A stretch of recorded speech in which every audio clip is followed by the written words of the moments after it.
Tigers are going to win the premiership in 2017. The Tigers have got home for the first time in 37 years. Champion players, champion club. Melbourne wins another one. Yes, it is! Reece Perry brings up her 200 in style. Oh, Sam Kerr! And boy, did she hit it sweet! Redemption for Golden State. One of the great playoff runs of all time is complete. The Warriors are NBA champions again. For all your sports news, reviews, and interviews, you listen to the Sports Desk here on SYN. Good morning, this is the Sports Desk with Liam and Ben. What a great intro. It's the best intro of any show here at SYN. Well, that's very flattering, Liam. Thank you very much. Did you edit it yourself? Yes, I did, actually. Oh, exactly your voiceover, isn't it? Yes, it is my voiceover. Wow. Think very highly of yourself, Ben. Nah, cheers, Liam. And what are we talking about today, mate? Wow. We're going to talk about political. We're going to go away from the sport. We're going to talk about political. We're going to talk about Donald Trump, Malcolm Turnbull, Xi Jinping. So this is the political Yes, it's the desk. political desk now. No, we're going to talk about the AFLW, another big round. I think one grand finalist is set. We're going to talk about the JLT, the second half JLT, cricket, NBA, soccer, all the You other name it, sports. everything. Yes. And any of you want to message us or talk to us about anything sport, message us on 04 475 19170. And also tweet us at the Sports Desk, Yes. where Liam will be doing running commentary of our show today. But anyway, we'll get stuck into the AFLW, and was another momentous weekend.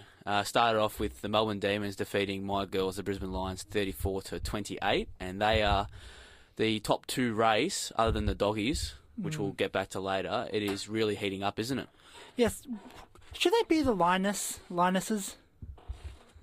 Someone will go and say that's not politically correct. They got to have the same name for both teams. They got to be seen as equal. So no, they got to remain the Lions. That's not correct. It's political correctness here. Where's Liam gone? He's off the show. Yeah, look, we'll talk about political correctness. I don't know. We could do a whole show filled on that, on our thoughts and opinions, but we'll leave that. So anyway, the Lions, they went down 34-28 to the D's, who are starting to hit their straps. That's after losing 2 games in a row. And kind of finally, that annoying Chemist Warehouse ad with that kid going, "Excuse me, can I have your autograph? When you kicked the last goal, that was epic." Even though, and Daisy Pearce has finally kicked 2 goals. She's kicked 3 in her entire AFLW career, and none of them has been the last goal. And I've always hated that ad. Because at least choose someone who's a goal kicker. They had Darcy Vesio or something, even last year. Someone who's kicked goals, but not bad. Kicked 2 goals, 24 touches, led the way as a good captain should.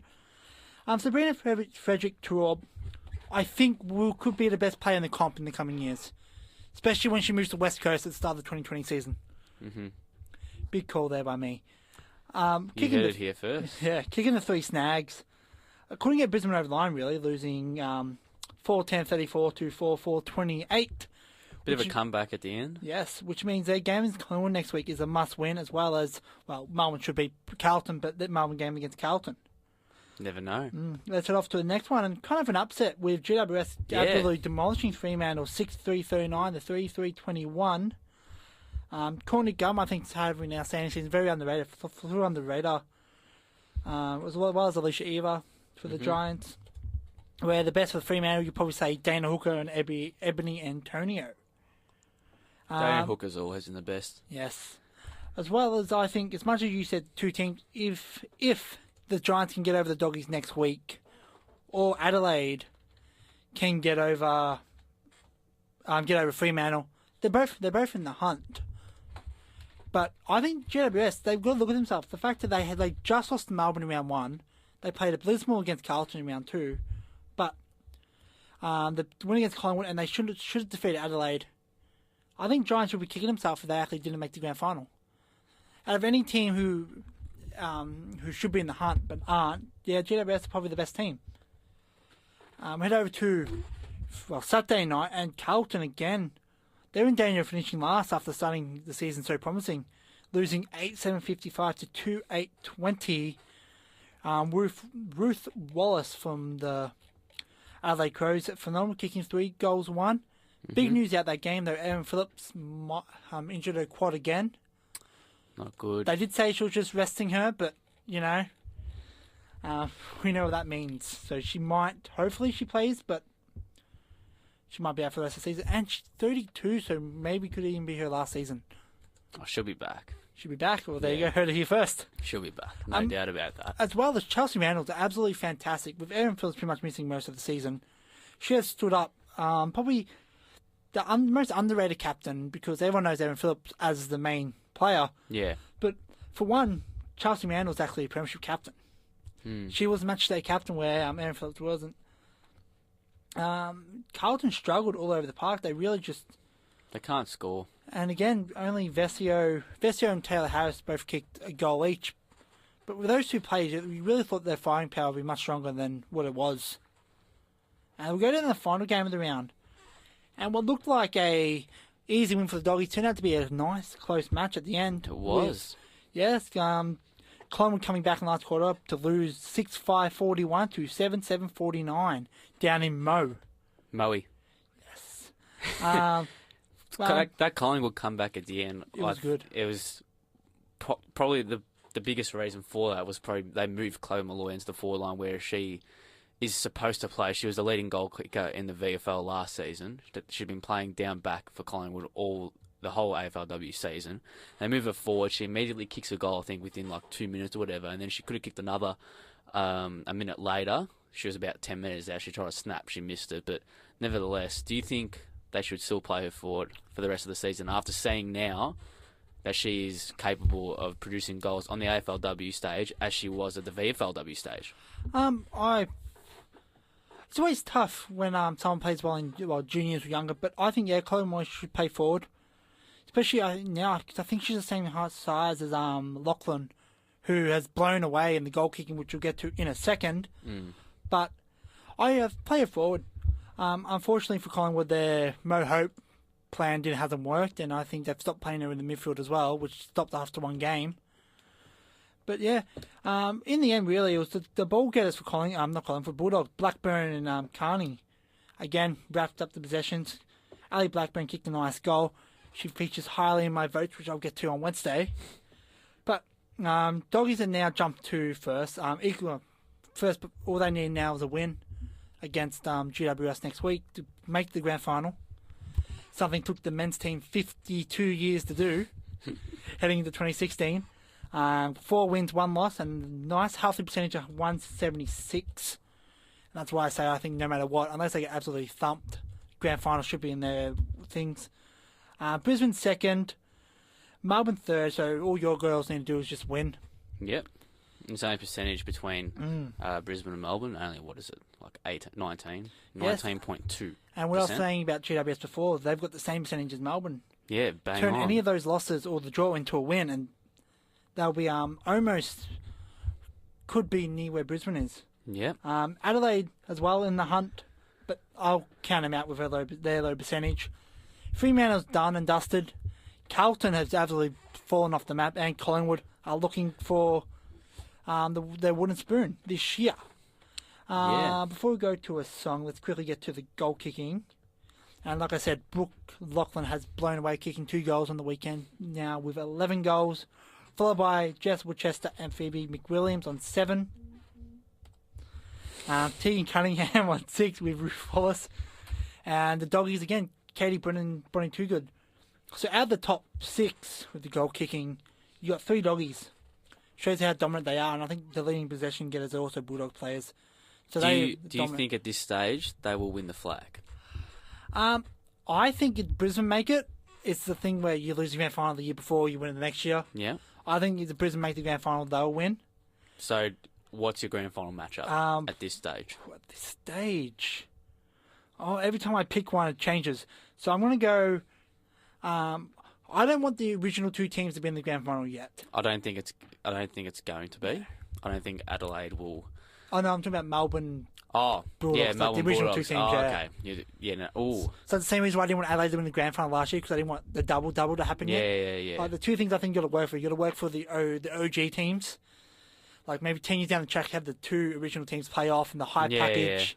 But how they started this whole thing to now, and finally have the first double would be good. So I think Bulldogs Brisbane Yeah. sounds like a mouth-watering grand final. I'll go different. I'll go Bulldogs Melbourne. I'll go for the OG. Oh, Why the not? OGs? Yeah. Even though I want Brisbane to make it. And I've got JBS as a dark horse, but they've got Never a big know. opposition. They've been playing extremely well, so we never know about them. We'll start off on Saturday, where it was Wednesday. the Doggies. No, we'll do Saturday because Oh yeah, Michael and that did the yeah, weekend. Yes, Friday show would have covered that. hopefully. And they did. So, anyway, on Saturday, it was the Doggies who defeated Hawthorn 15-10, 100 to 11-12, 78. Any standouts there? Any lookouts? Well, originally it was a close game. It was a close game until the very end. Doggies showed that they could be a good team. What I liked about Doggies was down back. Hayden Crozier, who got recruited from Fremantle, and draftee Aaron Norton both did very good down back, racking up a few marks. Who didn't do so good was another pickup, former number 2 draftee Josh Sharkey, earned the 2 touches. And the 1 goal? Yeah, how was he picked 2? What made him go pick 2? He has showed. I think he was the leading goal kicker in the TAC Cup season, or it might have been the Australian Championships. He might have been the leading goal kicker or something like that. But He's in the level of Scott Gumbleton as pick 2's gone. I think it's a good decision by us to let him go. Yeah. Well, you've never seen Too Fussed? No, I was never fussed at all about him going. I was actually not ecstatic, but I was pleasantly happy. So Happy. I was going to say pleasantly surprised, but yeah, I wasn't surprised because I was expecting it. So yeah, look, he's showed so many signs as a youngster. I still think his best footy, obviously, is still ahead of him. Just give him some time here in Melbourne, get his mindset right. Obviously, a lot of pressure coming with that pick 2 and then going into state. So never know with Shaki, but yeah, the doggies started to look good, and even Hawthorn are showing some signs as well that they may still be up there in terms of fighting for a final spot. That good midfield with O'Meara and Mitchell. I think Brian Burton has made a good decision to not go through the midfield just yet. I know that's usually the thing. Play stuff off half-back and go for the midfield. Keeping half-back, I think Burton's going to be an absolute superstar of the competition. James Sicily I do like, as much as he's a bit of a hothead. He's good across half-back and can kick goals. Charmakers kicked a few goals as well. I think overall Hawthorn did play really well. Tim O'Brien, I think, has got a very important season ahead. You know, he's got the covenant number 23 for Hawthorn, big number there. Showed a bit last year, but he hasn't really done what you think. And let's go off to Saturday afternoon, and your mob, the Brisbane Lions, took on Sydney Swans. And so you know the goals is the middle, right? So the middle of the goals and outside the middle are the points. I know that. I'm not sure my team knows that. But yeah, unfortunately, absolutely dreadful kicking for. We got smashed there. 55 3.5 points. quarters, yeah. 5, 10, 40 to 4, 11, 95. Well, look, we got the ball in there. It's just that, and it was the same situation last season. Once we got the ball in there, we couldn't just seem to convert or hit up a target. We just coughed the ball up on that last kick. So it's the same story as last season, but that last quarter showed a lot more positive signs. We actually moved the ball through the middle, and then actually, like a couple of our goals, we went from one side of the ground to the other side of the ground, so not allowing Sydney's defence to set up. So yeah, and Ben Keys kicked a couple of goals in that last quarter. So yeah, there's some good signs there in the last quarter, but it is a pre-season match. Number 1 draft pick, Cam Rayner. Looked good. Yeah. Obviously, only had a couple of touches, but those touches, he was kept to the bench for most of the game, so they didn't play him that much. But he just looks like a force out there. I remember he took a mark. I can't remember the Sydney play, whatever. He just gave him a bit of like push and shove, whatever. I love that aggression in him, and he's built like a brick. Yeah, he looks like a bit of a Ferrari person. Yeah. I'm good to see Stefan Martin get along with. Yeah, Martin, finally.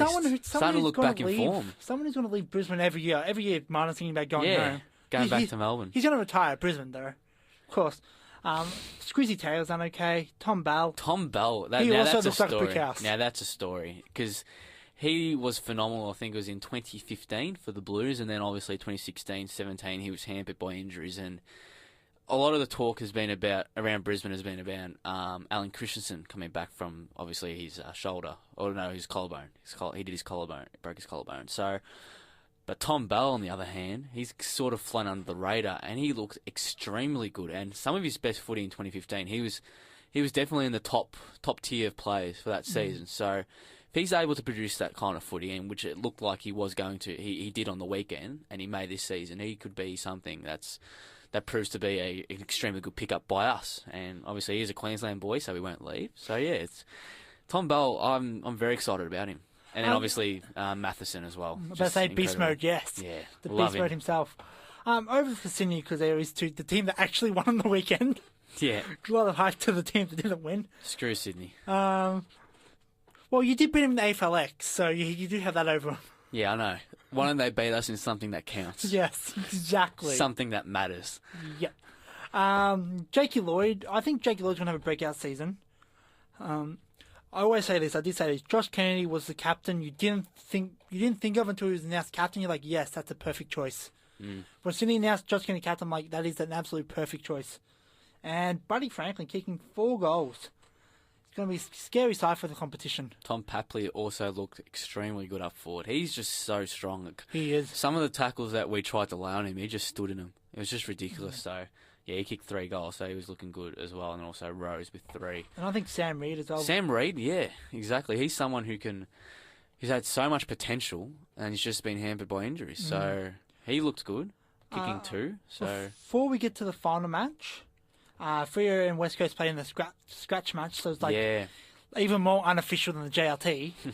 Freo got over 12-14-86 to West Coast 9-3-57. The only reason why I want to mention this is because a standout Bailey Banfield, a rookie, kicked 2 goals against Adelaide, kicked 3 goals against West Coast. Really made the claim for round 1. And also, the likes of Ballantyne looks like his career could be done. Has struggled in both games. Struggled last season. Looks like his career done and dusted. But apart from that, Freo got a good scratch match and probably the only win for the season. But some bad news for West Coast. Yes. Nathan Vardy going down with a knee injury in a ruck contest. And it looks like West Coast maybe their ruck stocks are limited now. Obviously, Nick Nat, not sure if he's going to play first couple of rounds of the season. Now Vardy is going to get scans this week. So, he'll be done for a bit as well. Yeah, it's not looking too good. The West Coast ruck stocks, but Josh Kennedy might not also play round 1. Yeah, so where do you see West Coast finishing? Well, West Coast were extremely lucky to make finals, let alone make the semi-finals. Yeah, good old shoe in the duck. I would argue to the death. I think Geelong are waiting for him to sign a contract down with them. So I'm arguing to the death. I think that was a blatant free kick. I think watching it live, it was a free kick. But then when you see the replay and you see him go for the contact, I feel like he tried to struggle tackle instead of. It's so hard to officiate that. It's ridiculous. But in saying that, he kicked it after the zone in over to extra time. Oh, you got to give him from the credit 50 for metres that. out. Yeah, you give him the credit for that. And funny thing is though, he was actually laughing as well when he was kicking. Remember Isaac Smith for Hawthorn when he laughed smile. And he missed it obviously to the right bit. Not just did Isaac Smith miss, he also cost Hawthorn the 4-peat. Yeah, he's the reason. Yep. All right, we'll move on to the final match, which was a surprise. Gold Coast defeating the Cats, obviously a very inexperienced Cats side. The Suns won 12-13, 85 to 3-11-29. And I did say this before we went on air. I said even if Geelong had their big 3, I still think Gold Coast would have got the chocolates. I think they played phenomenal. Gold Coast compared to Geelong played very average, and even with the big 3 in, wouldn't add the score that they needed to defeat Gold Coast. Do you think it was their attire that cost them the match, Geelong? Because they are wearing No, it's better t-shirts. than last year. Better than last season. Better than last season, okay. But granted, Townsend would have been very human. But I think just Gold Coast got over better. Might be the new coach to help them out. So, sometimes it's always that. You just need a new voice. And Stewie Dew has been, he's a level 4 coach. He's only one of a handful of level 4 coaches. He's been backed by the AFL. He's been a very worthy assistant of the Sydney Swans for... Everything he touches turns to gold. Premiership at Port, premiership at Hawthorn. Everyone remembers that stellar third quarter. Oh, yeah, against... Who was it play? Geelong. Yeah. Oh, that was incredible. Went up to Sydney and Sydney won the flag. So, well, I'm not saying Gold Coast won the flag. Let's not be crazy, but They should do better than what people think they will do this year. Well, where do you think they'll finish? I've got Gold Coast finishing between 12th and 16th. 12th and 16th. Especially with players like Lockie Wales going to be an absolute pick up for them. Hopefully players like Will Brodie and Ben Ainsworth as well could come up through the end. And the last thing of sport I do want to talk about is good news for a lot of teams here. Last year you had Brayshaw signed in 2021, as well as now pick 1 Cam Rayner a few weeks ago. Pick 4 Luke Davis Jr. Aki, and pick 11 Bonar for GWS all signed into 2021. So good year for the early round draftees with re-signing. A good draft. And do you think this will be a trend that we'll see in future years, where draft selections or early draft picks, they sign a 2-year extension? Well, I think clubs probably do want them to sign, like very early on. Just helps. But then, granted, I think for you guys, you got McCluggage, Berry, and Rayner all coming out of contract in 2021. And Witherden as well. Yeah, so it makes a bit of They'll all sign. We'll have some success, so I'm confident with that. That's ages away, mate. That's 4 years away. We'll be playing finals by then. You heard it here first. Brisbane competing for a premiership in 2021. Yes, you played one final since 2004, but okay, I back you with this. We're going to get stuck into some cricket, and Australia are taking on South Africa over there in South Africa, and it was a controversial end to day 4. Australia only need the 1 wicket to win, and play was called off due to light. First, it was Australia being restricted to only bowling spin. Yes, because of the light. And then it was called off for light. So we'll go through a quick summary of the day's play. So Australia, they put on 14 runs with Pat Cummins hitting a couple of bombs there and then chopping on from Maharaj. So Australia were bowled out for 227, set South Africa a lead of 400 plus runs. And then in that second innings for South Africa, top of the order, Markram, he went on to score a ton, 143 runs. Obviously, Elgar went out cheaply. And the guy who got him out, though, first one, I think 400 days, was Mitch Marsh. Yeah, Mitchell Marsh finally Future gets a wicket. We'll get back to the way they got that wicket after this. But yeah, early wicket was Elgar, and then Hashim Amla going out to his, Hazelwood taking out his bunny in Amla. I think it's 6 out of the last 7 dismissals for Amla. It has been from Josh Hazelwood against Australia. That has been. Is it Josh Hazelwood? Yeah, Hazelwood. I swear his first name was different. Okay. For Josh? It doesn't sound right. No, it is. It's Josh Hazelwood. Go search it. Search it on Google. Oh, no. Liam's just having a bit of a mental blank there. Anyway, A.B. de Villiers, he was run out quite controversially. There was never a run there. Markram hit it to backward square leg, and yeah, Warner threw it to line, and he was gone for a duck. He did face the one ball, and he was off strike. So yeah, he was gone for a duck. Faf du Plessis, bowled by Cummins. It was a beautiful ball, taking out the top of off, and off something went cartwheeling backwards. So that was a beautiful sight to see. The Bruin then, he put on a partnership with Markram. He went out for 36, but this was the key partnership that we had to break, and it was between Markram and Quinton de Kock. They put on a 100-plus run stand, and then obviously we were able to break through and get Markram out on 143, which was Mitch Marsh and Tim Payne taking the catch up to the stumps, mind you. So no respect there shown for Mitch Marsh, and then that wicket was able to see us knock out Vernon Philander, Keshav Maharaj and Kagiso Rabada very cheaply with Mitch Starc on a hat-trick. And so how disappointing, because I couldn't watch, I only watched it by the website of the app, and I went, I think Nathan Lyon was bowling up Starc. I'm like, yes, Starc's going to come back and he's going to go the hat-trick ball. Then it went Smith. And it's never good look when captains bowl. You usually looks trouble, but it was because he's a spin bowler, and Australia don't have many spin bowlers. Mm-hmm. Should have got Warner in for a spell. I think Warner spin as well. Yeah, Warner can bowl. Yeah, Warner does bowl some leaguers, I think. But yeah, we'll talk about this. So, why does cricket need to have some common sense? I know they've got all these rules about light and fair play and all that, but obviously they've cut off the pace because they could have a spare yellow, damning light, spare white ball somewhere. They could just. But like seriously, roll in. Surely just it's 1 wicket. I mean, what's the point of coming back on day 5 for 1 wicket? And you can tell. I agree. You can tell South Africa was. I think the last 5 overs there was no runs. Yeah, South Africa just wanted to bat out the day. Yeah, Morné Morkel, he's on 0 off 27 balls. Now, he would have been out if we had kept if they allowed Mitch Starc to go on. He would have probably got a hat-trick, you never know. So, does common sense need to prevail here? It does. And how bad, like, everyone remembers Siddle's hat-trick. And apart from the fact that it kind of got ruined a bit because they had the video review. Yeah, the DRS. Imagine if Stark gets a hat-trick. It's going to be all in the one day and then the last one. It's just not going to look the same. Mm-hmm. But, it's... The game, you could say the game's over. Unless South Africa looked like they were coming back, which they did for a bit. Now they don't. It looks They're like not the game's going over. to come back. No chance. So I think they should have kept on going. And, like, the poor people now have to pay money to get into the ground. I don't think they will. I think they'll make a free entry. I hope they do. Do they do that? I'm actually not sure. They do that here in Australia. Okay, cool. So, yeah, they should do that there in South Africa. And the crowd attendance there has been pretty poor. And if South Africa is one of the best cricket teams in the world. Yeah. This has been hyped up as the best test series for this year. And South Africa cannot fill a stadium. Not even, like, half fill it. Very, very disappointing for the South Africans there. But yeah, Australia looks like easily going to run away with it. With help from, again, the future captain in waiting, Mish Marsh. What did you think of that? I can't remember who said it. I think it was Chappell that said Marsh is the next captain. No, sorry, it was Justin Langer. Yeah, that's right, I was Langer. Yes. I don't know about that. You can... Who is the next captain for Australia? I'm not sure. Smith's 28. Smith's going to be captain for another 7 years, Yeah. 6 years. So I think it's way too early to talk about the next captain. I think the next captain will be a little bit younger than Mitch Marsh. He'll be one of the youngsters coming through.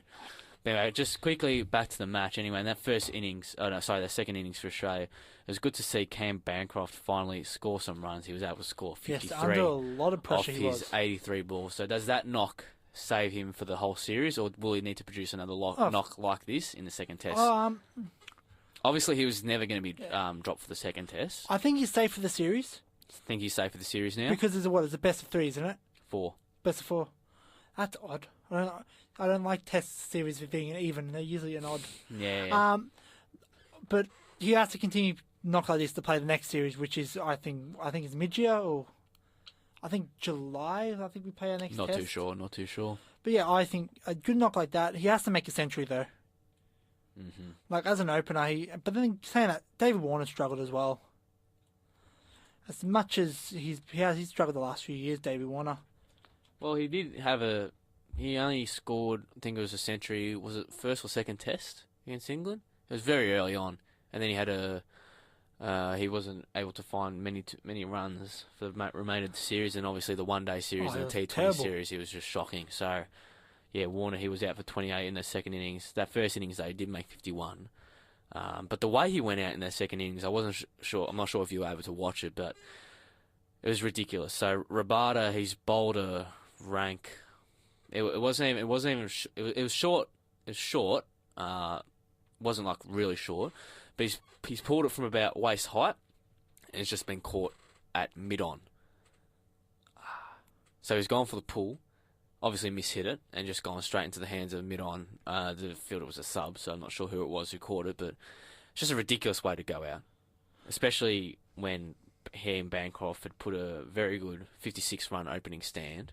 For him to do that, so yeah, I'm not sure about Warner.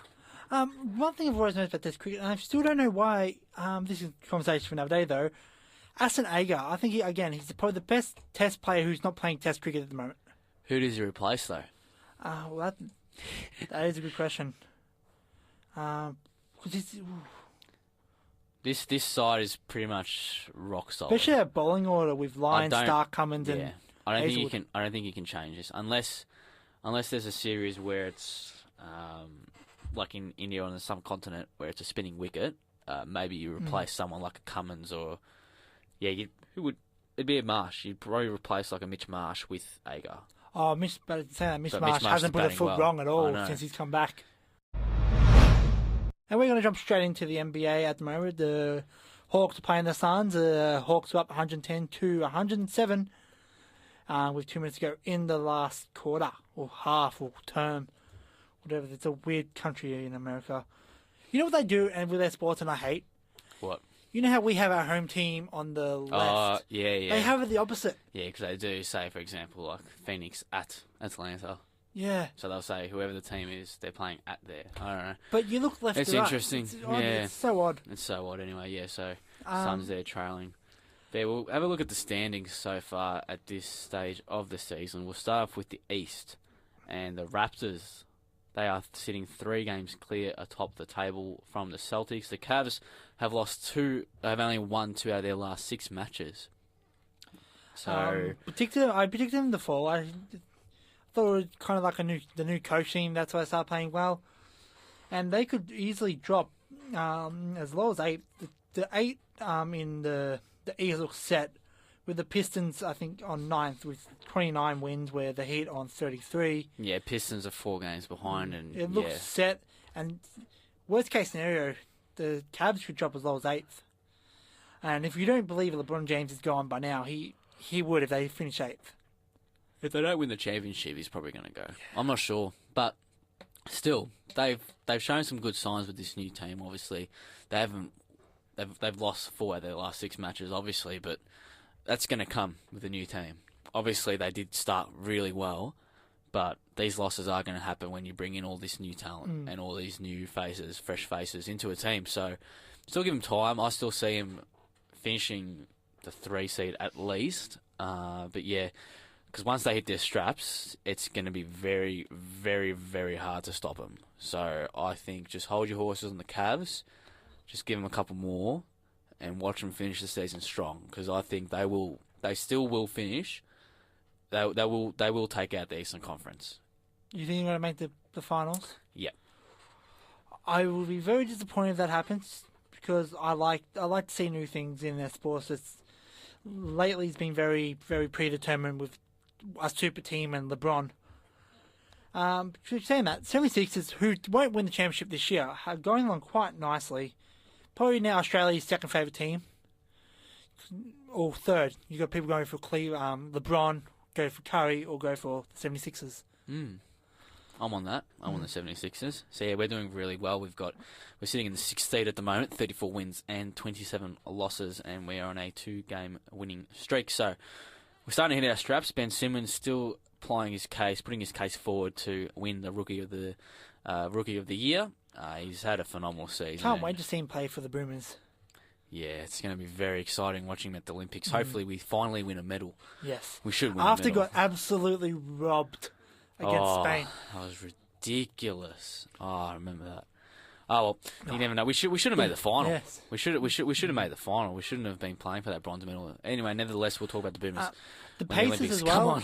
Who lost? The Pacers have been the surprise after packet this Paul season. George left, you thought they'll drop. Yeah, Doing Victor very well. Oladipo has just had a phenomenal season. He's been extremely good for the Pacers, and it didn't appear that picking up Oladipo was a good pickup for the Pacers. Obviously, he was playing with OKC, but with Russell Westbrook just absolutely dominating that team, Oladipo never really got the chance to showcase his skills. And now, as the main man at the Pacers, he's just been dominating. So yeah, the Pacers are the 5th seed in the East, and they are a game clear of the 76ers. And the biggest rumour going around in the NBA at the moment is that someone said they saw Russell Westbrook smile.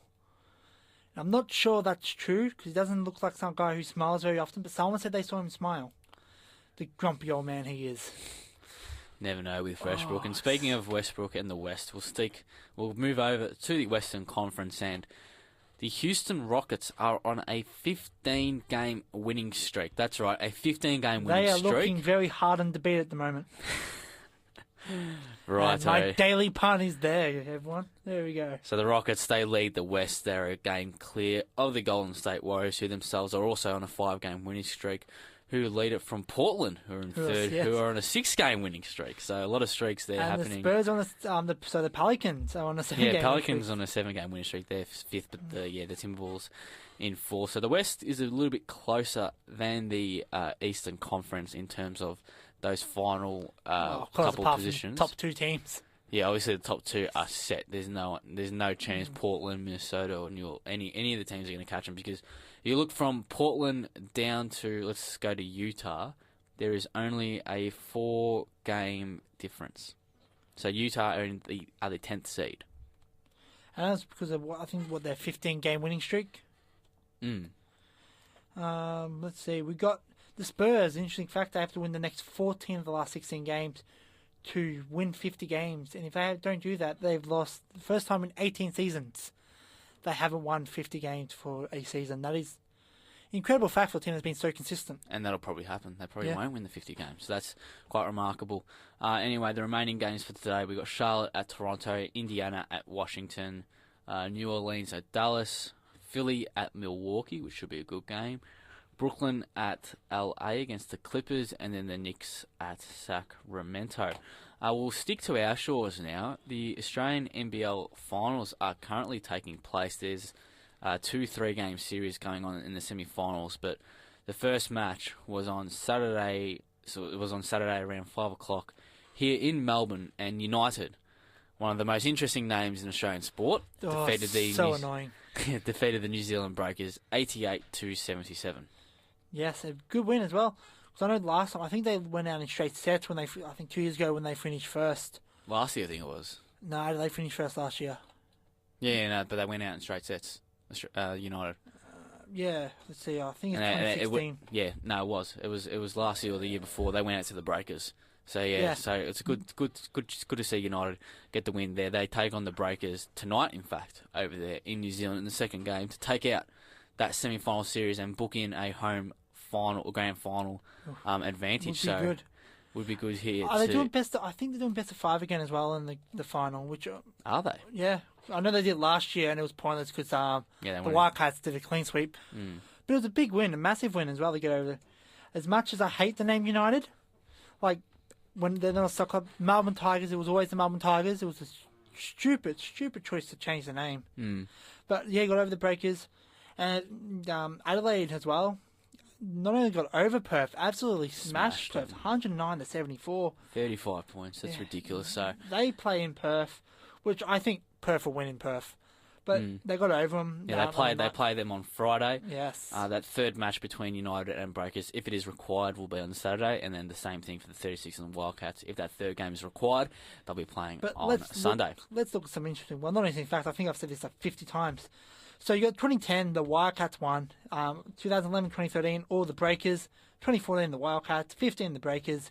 16 and 17, the Wildcats.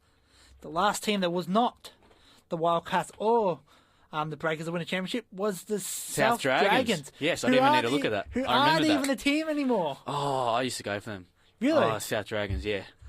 That's why I can't go for United or I don't know. I can't bring myself to support United because they're the Tigers. We'll talk about which NBL team should come in next, but yeah, the South Dragons, that was 2009, I believe it was. That was our last season in the competition. Don't even know why they left. We left because they did it like administration, Basketball Australia, they handed it over to... Yeah, I think they kicked out 3 or 4 teams. They handed the comp to Basketball Australia, and we foresaw that it wasn't going to be a good move, and we were right. It actually wasn't a good move. It's only in recent seasons that they've brought it back to the clubs, to power, and now the NBL is booming, because the NBL had a really dull 2010 to about 15 when it was owned by Basketball Australia. And they kicked out, I think, Sydney Kings are now back, Brisbane Bullets are now back. Yeah. Maybe your team might make a comeback. Come on, South Dragons, they thought come back. The Gold Coast was in. I think I think everyone joined the Gold Coast craze, with all these teams joining the Gold Coast, and only 2 remain.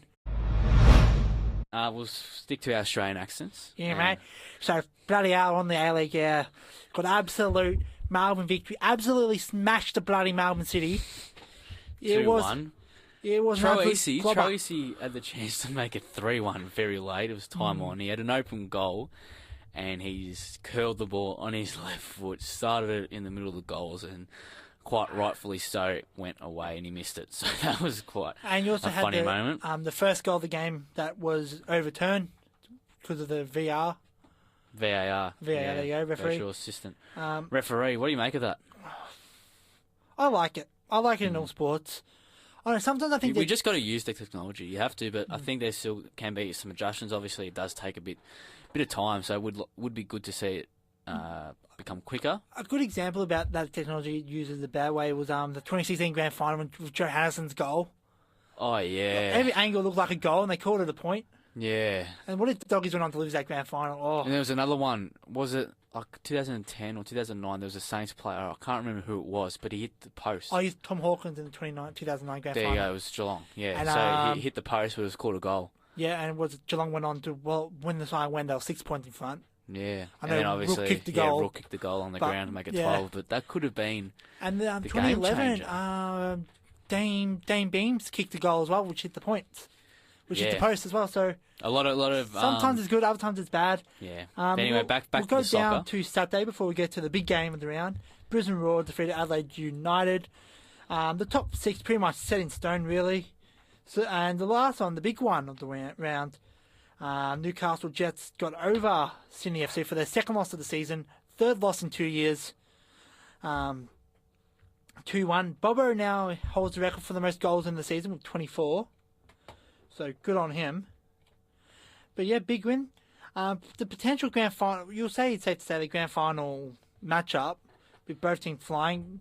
There is actually still a chance that Newcastle could finish first if Sydney FC drop a few more games. That's how close they actually are with only the 4 losses. Yeah, well, they're only 8 points behind, so yeah, it could very well eventuate. Down the table, it's pretty much only 8 points that separate, or 10 points that separates 8th from 3rd, with City sitting in 3rd and Perth Glory sitting in 8th. So you could still count Perth Glory a chance of making the finals. They only are 4 points away from the Western Sydney Wanderers, and then the Raw, who are sitting in 7th, are only 2 points And away then you from had, Western Sydney.